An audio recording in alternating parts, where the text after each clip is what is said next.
जय महादेव साथियों, आज का हमारा विषय है जो कि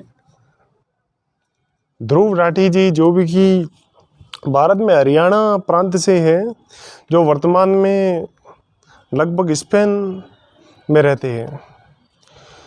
ध्यान देना भाई, मेरी कोई भाई से शत्रुता नहीं है, लेकिन मैं कुछ बातें उनकी बताना चाहूँगा इस वीडियो में, और मित्रता भी कोई विशेष नहीं है। अर्थात न तो मेरे कोई ध्रुव राठी मित्र है और न कोई शत्रु है, लेकिन मैं कुछ बातें इस वीडियो में बताऊंगा। वो अगर सही हो या गलत हो, आप कमेंट बॉक्स आपका ही है, ठीक है। वीडियो मेरा, लेकिन कमेंट बॉक्स तो मेरा नहीं है, वो तो आपका ही है। आप कमेंट में जो चाहो वो कह सकते हैं। आपको बात अच्छी लगे तो अच्छी कह सकते हैं, बुरी लगे तो बुरी कह सकते हैं। कमेंट बॉक्स आपका है। तो चलिए शुरू करते हैं कि ध्रुव राठी जी कुछ मामलों में बात करते हैं देश के। काफ़ी लोगों को भी मैंने सुना और देखा जो काफ़ी समर्थन कर रहे हैं कि ध्रुव राठी जी बहुत अच्छा कार्य करे, अच्छा कार्य करे।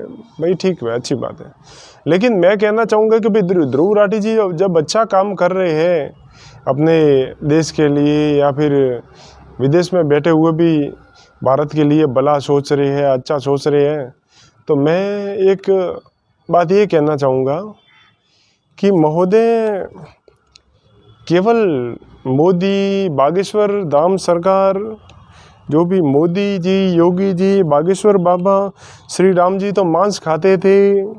भगवान कोई होते ही नहीं है, मैं भगवान को नहीं मानता, मैं किसी धर्म को नहीं मानता। अर्थात इन्हीं विषयों पर ये आदमी क्यों बोलता है? इन्हीं विषयों पर मोदी ऐसा है, मोदी योगी वैसे हैं, बागेश्वर बाबा ऐसे है, बागेश्वर बाबा लोगों को ऐसे करे वैसे करे। मैं कहता हूँ मोदी ठीक है, होगा कैसा भी, मोदी से मेरे कोई संबंध नहीं है। मेरे को कोई मोदी से सैलरी नहीं मिल रही है, कोई कमीशन नहीं देता जो मोदी के पक्ष में बोलूँ। लेकिन विपक्ष में भी मैं नहीं बोल सकता, क्योंकि विपक्ष में भी मैं क्यों बोलूँगा भाई, जब पक्ष में नहीं और विपक्ष में भी मैं ना निष्पक्ष हूँ। मेरे को मोदी से कोई संबंध नहीं है और योगी से भी कोई विशेष संबंध नहीं है। लेकिन आप अगर किसी नेता के बारे में बोलो तो दोनों पक्ष के बारे में बोलो। कुछ नेता कांग्रेस में भी गलत है, क्या उनके बारे में कभी आपने बोला? उनके बारे में तो कभी आपने टिप्पणी नहीं की, तो केवल मोदी जी इनके बारे में क्यों कह पाते हो? फिर योगी जी कहते हैं, योगी जी के बारे में भी आप बहुत अच्छा बोल देते हो, योगी जी ऐसे ऐसे वैसे। तो मैं कहता हूँ इसकी और भी देश में कई मुद्दे हैं, उन मुद्दों पर तो आपने कभी बात की नहीं। तो मैं तो ये कहना चाहूँगा कि मैं तो मोदी के पक्ष में भी नहीं हूँ और विपक्ष में भी नहीं हूँ, और योगी के भी पक्ष में विपक्ष में नहीं हूँ। देखो, ये भारत है और भारत में वर्तमान में जो कांग्रेस और बीजेपी करके दो पार्टी है, वो देखो इनमें से कोई भी दूध का धुला नहीं है। कोई भी ऐसा नहीं है कि भगवान श्री राम जी की तरह राज्य कर रहा है, जो सत्य कार्य कर रहा है। कहीं ना कहीं कमी बीजेपी में है तो कांग्रेस में भी है, कांग्रेस में है तो बीजेपी में भी है। लेकिन हाँ, कुछ ऐसी पार्टी है जिसने विशेष करके कुछ लोगों को दबाया है, तो उनके बारे में तो मैं आगे इस वीडियो में बताऊंगा। तो फिर चलो, मोदी योगी तो थे, लेकिन बागेश्वर बाबा के बारे में भी ये बंधु वीडियो बनाते हैं, और उस वीडियो के माध्यम से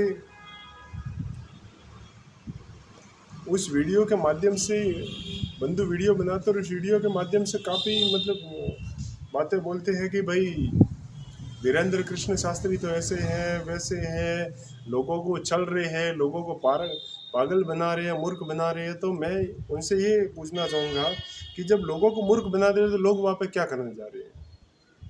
भाई मैं तो कभी किया नहीं, लेकिन जाना जरूर चाहूँगा। हनुमान जी का स्थान है, क्यों नहीं जाए। लेकिन मैं यूँ कह रहा हूँ, लोगों को मूर्ख बना रहे तो लोगों को कोई फ़ायदा भी हो रहा होगा, तभी तो जा रहे होंगे। उन्होंने, कई लोग शराब पी रहे थे, घर में झगड़ा आदि कर रहे थे, उनका झगड़ा समाप्त कर दिया, शराब बंद करवा दी। मांस खा रहे थे, मांसाहार बंद करवा दिया। अब ये तो व्यक्ति कह रहा है कि श्री राम जी भी मांस खाते थे, तो फिर प्रमाण दीजिए, राम जी कैसे मांस खाते थे? भाई मांस खाना हिंदू धर्म में वर्जित है, क्योंकि हम किसी को भी जीव को मार कर नहीं खा सकते, और हमारे शरीर में भी रक्त है और हम रक्त खा और पी नहीं सकते, ये शास्त्र में विधान है। तो फिर ये बंधु तो श्री राम जी को भी मांस खाने वाला बता रहे हैं। अब सोचिए। लेकिन मूर्ख युवा पीढ़ी जो बिना सोचे समझे, ये अपने ध्रुव राठी तो देश के लिए बोल रहे हैं, देश के सच्चे व्यक्ति हैं, स्पेन में रहते हुए भी देश के बारे में बोल रहे हैं, तो इन मूर्खों को भी थोड़ा सोचना चाहिए कि वास्तविकता क्या है। चलो कुछ बातों पर अच्छे भी बोले, जैसे zero no civic sense in Indian करके एक वीडियो है जिसमें वो बताते हैं कि भारतीय लोगों में जरा सी भी समझ नहीं है, वो कहीं भी कचरा फेंक देते हैं, कहीं भी ये बस में चलते चलते गुटखा थूक देते, तो ये चलो अच्छी बात है भाई, ऐसा नहीं होना चाहिए। गंदगी बिल्कुल नहीं करनी चाहिए, अपने नियमों में रहना चाहिए, अपने तरीके से चलना चाहिए, और अपने भारत को और भारत का पूरे विश्व को स्वच्छ और स्वस्थ बनाना चाहिए। लेकिन आगे चल के महोदय कहते मैं किसी को भगवान को नहीं मानता। अच्छा भाई, ध्रुव राठी के कोई बच्चा लड़का या लड़की भी है, तो भाई जब तुमने किसी स्त्री से शादी की है, लगभग स्त्री भी स्पेन से ही है, तो तुमने तो उनके साथ जो शारीरिक संबंध थे उस तुमने तो केवल एक पानी रूप मतलब अपना बीज बोया था। वो पानी इतनी एक मनुष्य रूप में कैसे आया? ये प्रभु की तो शक्ति है या कोई और शक्ति है? जब आप प्रभु को नहीं मानते थे, फिर इस पर भी टिप्पणी देनी चाहिए, इस पर भी वीडियो बनाओ और बताओ मुझे कि ये मतलब कौन सी साइंस है या कैसे होता है। कि मतलब कुछ पानी की बूंदों से, कुछ बूंदों से एक मनुष्य पूरा, जिसके हाथ पाँव और आंखें कहाँ से आती, और चलो पूरा बन भी गया, लेकिन उसमें प्राण कहाँ से आते हैं? क्योंकि जब वो बीज बोया जाता है तब तो प्राण नहीं होते। तो आप भगवान को कैसे नहीं मानते, मूर्ख व्यक्ति। चलो आगे मैं यूँ कहता हूँ कि इन बातों पर ये बात करते हैं कि धर्म को नहीं मानता। वीरेंद्र कृष्ण शास्त्री जी के बारे में बहुत बात उन्होंने वीडियो बहुत लंबा बोला है कि ऐसे वैसे उनको जेल होनी चाहिए। क्यों भाई, ऐसा क्या अपराध कर दिया जो जेल होनी चाहिए? लोगों को जगाना मूर्खता है। वीरेंद्र कृष्ण शास्त्री एक वीडियो में कह रहे हैं कि भाई अब लोग हिंदुओं को मंदिर तोड़े जा रहे हैं, बहन बेटियों के साथ बलात्कार किए जा रहे हैं। अब हिंदुओं को और राम मंदिर, राम जी की यात्रा अर्थात रामनवमी को जो रैली या निकलती है और जो कावड़ उठाते हैं, उन कावड़ उठाने वालों पर पत्थर फेंकते हैं, तो उन पर उनके घर पर बुलडोजर चलाएंगे, तो ये क्या गलत बात कहती है? ये उनको हेट स्पीच कह रहे हैं। उसके बाद में ये कहते हैं भाई, उनका कहना है कि जो व्यक्ति ऐसे है जो हमारे देश में लड़कियों के साथ बलात्कार आदि कर्म करते हैं, उनको सजा होनी चाहिए और शस्त्र उठाने चाहिए, ये समय हथियार उठाने का। उनको ध्रुव राठी जी हेट स्पीच बताते हैं, तो क्या करें? अपनी बहन बेटियों को उनके हवाले कर दें, उनको सौंप दें। ध्रुव राठी जी तो ये कहना चाहेंगे भाई हथियार नहीं उठाने, इसका मतलब ये। ध्रुव राठी कहते हैं पुलिस है, पुलिस क्या कर रही है? पुलिस ने आजकल कितने न्याय दिए लोगों को। लोगों से कभी भारत आओ और मिलो और उनसे पूछो कि भाई किस किस को न्याय मिला है। कई लोग बेचारे मारे गए, कईयों को तो डरा दिया गया, और कईयों को तो ऐसी सूचना मिली और ऐसी घटनाएं मिलती है कि पुलिस उनके साथ बलात्कार आदि कर्म कर रही है लड़कियों के साथ। तो सोचिए पुलिस क्या बचाएगी? जब रक्षक ही बख्शेगा तो फिर क्या बचाएगा?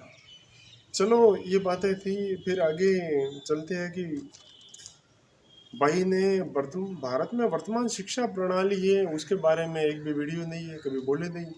आरक्षण के बारे में कभी बोले नहीं कि भारत में आरक्षण बंद कर देना चाहिए। महोदय स्पेन में बैठे हैं, स्पेन आदि जो संयुक्त राष्ट्र संघ में लगभग 200 देश जुड़े हुए, उन 200 देश में से केवल भारत को छोड़कर एक भी ऐसा देश नहीं है जहाँ पे आरक्षण है। बाकी सब देशों में अपनी योग्यता के अनुसार व्यक्ति को अपना नौकरी या जो भी उसका कार्य मिलता है अपनी योग्यता के अनुसार, ना कि आरक्षण के अनुसार। भारत में आरक्षण है, आरक्षण के बारे में तो महोदय कभी बोले नहीं। जब मेरा तो एक बात मैं देखता हूँ कि यूपीएससी का एक रिजल्ट की बात देखता हूँ और चयन की बात देखता हूँ, जहाँ पे कलेक्टर बनते हैं, तो कलेक्टर बनते हैं वहाँ की चयन की बात देखता हूँ तो मेरे तो होश उड़ जाते हैं, और आपके भी उड़ने चाहिए। अगर आप में कई प्राण हो तो, मुर्दे हो तो क्या पता उड़े नहीं उड़े, वो आपकी मर्जी।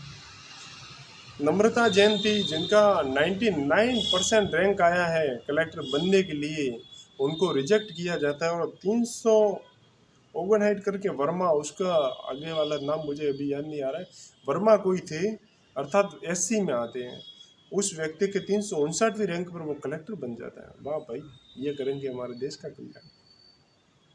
तो वैसे तो कहते हैं कि भाई बाकी देशों में ऐसे, बाकी देशों में ऐसे, तो बाकी देशों में आरक्षण भी नहीं है, वहाँ पे योग्यता के अनुसार व्यक्ति कार्य करता है। तो भारत में भी आरक्षण बंद होना चाहिए। इस पर कभी ध्रुव राठी बोले नहीं। नेता अधिकारी है जो भ्रष्टाचार कर रहे हैं, लोगों से रिश्वत खोरी कर रहे हैं, लोग कई पुल बनाने, कई निर्माण कार्य, सरकारी कार्य करने के लिए 50 करोड़ आते हैं, उनमें से 10 करोड़ का काम करा के 40 करोड़ आपस में बांट के ले लेते हैं। जिसकी जो सरकारी अधिकारी है उसकी 40,000 वेतन है और वो 4 करोड़ का घर बना लेता है। कैसे बना लेता है उस पर तो कभी महोदय बोले नहीं। फिर बंगाल में धर्म परिवर्तन हो रहा है, बलात्कार आदि हो रहे हैं, जिस पर ममता बनर्जी कोई नहीं बोल रही है और महोदय भी नहीं बोले कि भाई बंगाल में ऐसा क्या हो रहा है, इस पर सरकार को कदम उठाने चाहिए।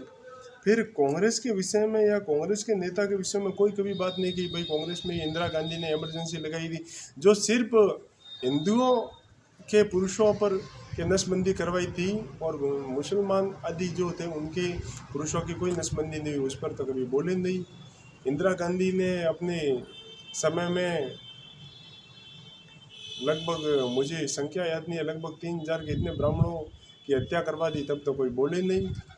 करपात्री जी महाराज जो शंकराचार्य जी थे, उन्होंने इंदिरा गांधी को आशीर्वाद दिया था कि भाई तुम प्रधानमंत्री बन जाओगी, और प्रधानमंत्री बनी तब वो उनके पास जाते हैं और कहते हैं कि भाई अब गो हत्या बंद होनी चाहिए, तब उनको जेल में डाला जाता है। अब जो भारत का प्रथम पुरुष होता है, मुख्य पुरुष जिनको मानते हैं, अर्थात देवतुल्य जिनको मानते हैं, शंकराचार्य जी, भगवान शंकराचार्य जी महाराज, उनको जेल में डाला जाता है। ये देश का कानून है, तब उस पर तो कभी कोई बोले नहीं। और उसके साथ जेल में आपस में कोई भिड़वा देते हैं, जिसके कारण आपस में लड़ के और शंकराचार्य जी महाराज के आंखों में एक बाला मारते हैं, जिससे उनको बहुत पीड़ा होती है, अंतिम में वो अपना शरीर त्याग देते हैं। इस बारे में तो कभी बोले नहीं। गौ रक्षा के बारे में तो कभी बोले नहीं। आज से पहले नाथूराम गोडसे ने एक गांधी जो भ्रष्ट व्यक्ति था उसको गोली मारी थी, तब लगभग कितने, मुझे संख्या याद नहीं है, महाराष्ट्र में इतने ब्राह्मणों को मारा गया था, इस पर तो कभी बोले नहीं। फिर आगे बात आता है, प्रतिदिन देश में सुबह उठते ही मैं खबर सुनता हूँ, इंस्टाग्राम आदि मेरे सब यही फॉलो हुए, आलतू फालतू के लोगों को मैं फॉलो करता नहीं हूँ, तो देखता हूँ कि बलात्कार की सूचना मिलती है टीवी आदि के माध्यम से, उस पर कोई बोलते नहीं इसको कैसे रोका जाए। अब तो हद, और अब तो हद हो गई भाई। पहले तो लड़कियों का और कोई जो मैच्योर होती थी 20, 25, 30 या इतनी उम्र की लड़कियों के बारे में सुनता था, आजकल तो बूढ़ी स्त्रियों के साथ बलात्कार हो रही है, 5-6 साल की लड़कियों के साथ बलात्कार हो रही है, इस पर तो कभी महोदय बोले नहीं। और ये लोग इनको देश का सच्चा देशभक्त कहते हैं। मूर्खों, पहले सोच लीजिए, धर्म के नाम पर लोगों को धर्म पूछकर मार दिया जाता है, उसकी सूचना नहीं महोदय देते। पुलवामा के हमले पर कोई वीडियो नहीं है इनका। प्रतिवर्ष धर्म परिवर्तन लगभग 5 से 7 लाख लोगों का होता है या 7 लाख परिवारों का होता है, इस पर तो कभी बोले नहीं। प्रतिवर्ष अनेक राज्यों में से, विशेष करके बिहार, झारखंड आदि के, मध्य प्रदेश आदि राज्यों में से 5 लाख लड़कियां प्रतिवर्ष उठाई जा रही है, उन पर तो कभी कोई बोले नहीं।